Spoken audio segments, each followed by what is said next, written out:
বাগ্মী বক্তা আর কি, এবং বিভিন্ন রকমের সোশ্যাল মিডিয়ায় আপনারা তার বক্তব্য শুনেছেন, বিভিন্ন তর্ক বিতর্ক শুনেছেন। তিনি আপনাদের সামনে এখন উপস্থিত, এখন তিনি বক্তব্য রাখছেন। আমি ভাই ব্রাদার রাহুলকে বলছি, তুমি তোমার বক্তব্য শুরু করো। আসসালামু আলাইকুম ওয়া রাহমাতুল্লাহ।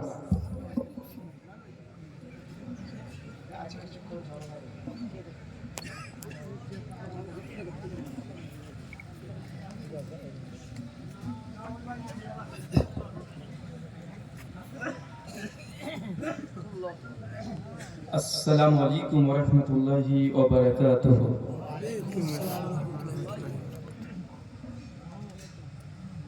আলহামদুলিল্লাহি রাব্বিল আলামিন, ওয়াসসালাতু ওয়াসসালামু আলা রাসূলিহিল আমিন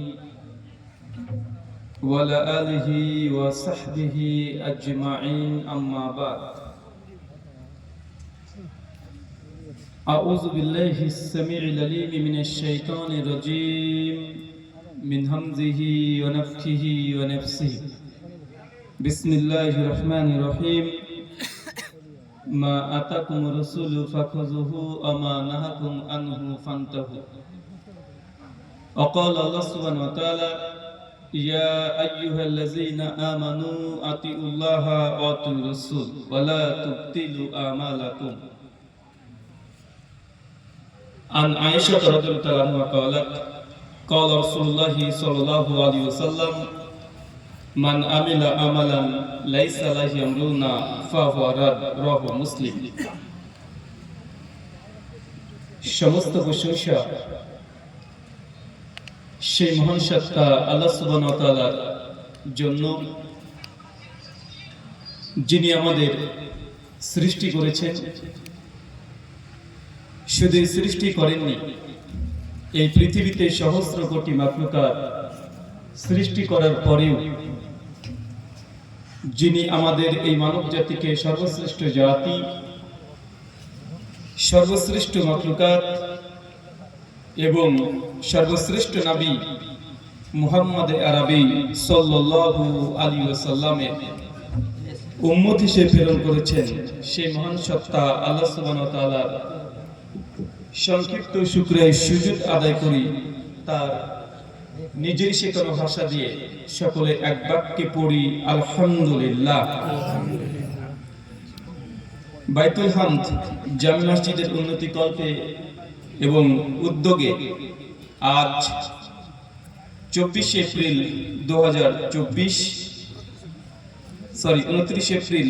2024 আপনারা যে আলোচনা সভার আয়োজন করেছিলেন, মহান সত্তা আল্লাহ সুবহানাহু ওয়া তাআলা আপনাদের এই আলোচনা সভাটিকে কবুল করেছেন। এই জন্য আরো একবার শুকরিয়া সুজুদ পড়ি, সকলে পড়ি আলহামদুলিল্লাহ। মহান সত্তা আল্লাহ সুবহানাহু ওয়া তাআলার কাছে দোয়া, এই প্রার্থনা, আল্লাহ সুবহানাহু ওয়া তাআলা আজকের এই আলোচনা সভাটিকে সফল করার জন্য যারা সার্বিক দিক থেকে সাহায্য এবং সহযোগিতা করেছেন, বিশেষ করে অর্থ, শ্রম, মেধা, দোয়া, পরামর্শ এবং দূর দূরান্ত থেকে যেসব দিনী ভাই এবং বোনেরা একত্রিত হয়েছে, আল্লাহ সুবহানাহু ওয়া তাআলা তুমি তাদের প্রত্যেকের নেক নিয়াত এবং নেক আমলগুলোকে কবুল করে নাও, সকলে পড়ি আমিন।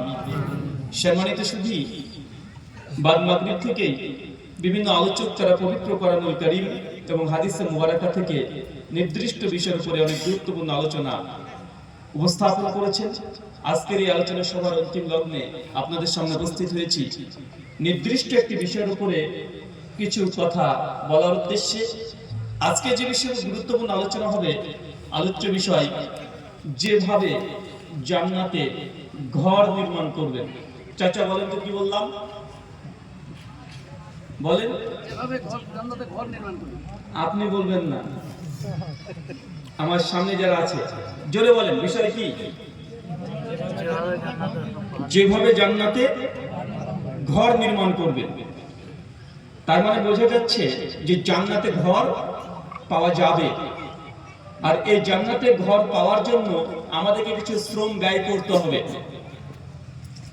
দুনিয়াতে মানুষের একটা ফিতরাত, যেখানে থাকুক না কেন, যে জায়গাতে অবস্থান করুক না কেন, নিজের যে ঘর, এই ঘরের যে নিষ্ঠতা, ঘরের যে শান্তি, যে প্রশান্তি, এটা পৃথিবীর অন্য কোনো অট্টালিকা আপনি পাবেন না।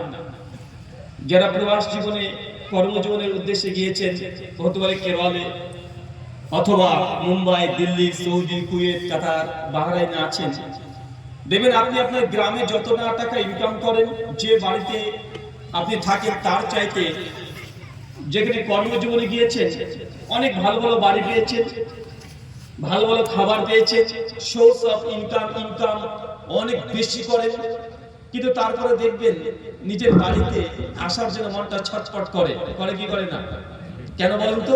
কারণ এই বাড়িটা আপনার আসল বাড়ি, যদিও যে আপনার এই বাড়িটা একটা ভাঙা টিনের বেড়া দেওয়া, ঝড় আসলে ভয় ভীত সন্ত্রস্ত হয়ে যান, ছেলে মেয়েকে নিয়ে খুব অশান্তিতে ভোগেন যখন ঝড় বৃষ্টি হয়, তারপরেও আপনি যতই বিদেশে আপনি 10 তলা 20 তলা বিল্ডিং এর মধ্যে থাকেন না কেন, এই ভাঙা বিছানা এখানে পাওয়ার জন্য আপনার মনটা সব সময়